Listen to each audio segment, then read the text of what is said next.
Hey everyone and welcome back to my channel. As the UK tries to adjust to a world without the longest reigning monarch at the helm, some royal family members are undertaking official engagements today in order to thank people involved in the Queen's state funeral on Monday. While King Charles III has retreated to Balmoral to privately mourn the loss of his mother, the newly appointed Prince and Princess of Wales have been spotted on their first public outing since the Queen's passing. Dressed all in black for the occasion, Prince William and Kate headed to Windsor Guildhall to meet volunteers and operational staff involved in the Queen's funeral to share their gratitude.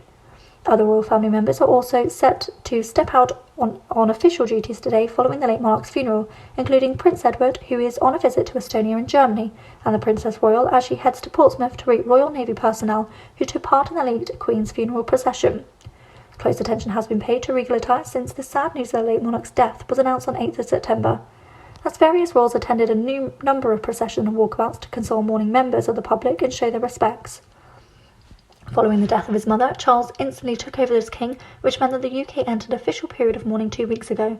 The new sovereign made his first public address as king the evening after the Queen's death and announced that the national mourning period would continue for 10 days, ending after the day of the state funeral, which fell on the 19th of September. Kate Williams' appearance during the first public outing since the Queen's funeral has left people wondering why royals are still wearing black, despite the national period of mourning coming to an end. Small sartorial details have come into sharp focus throughout the mourning period, as Buckingham Palace initially barred Prince Harry from wearing his military uniform while attending mourning processions, as he is no longer a working royal. Although the same rule applied to the state funeral, the Duke of Sussex was eventually allowed to wear his military uniform at a vigil with the Queen's 8 grandchildren, but the EIIR symbol was stripped from his attire.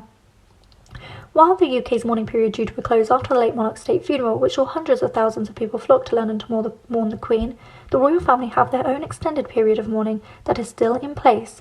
A statement from Buckingham Palace confirmed that the period of royal mourning will end 7 days after the state funeral, meaning royal family members as well as royal household staff and troops on ceremonial duties will continue to observe a 7-day bereavement period. This means that people should expect to see royal family members dressed in all black until their mourning period has ended next week. To show the royal family's appreciation for the outpouring of support they received during the time of grief, Princess Anne will visit St. Omer Barracks in Aldershot to meet Royal Navy personnel who played an integral role in the logistics behind the historic state funeral on Monday.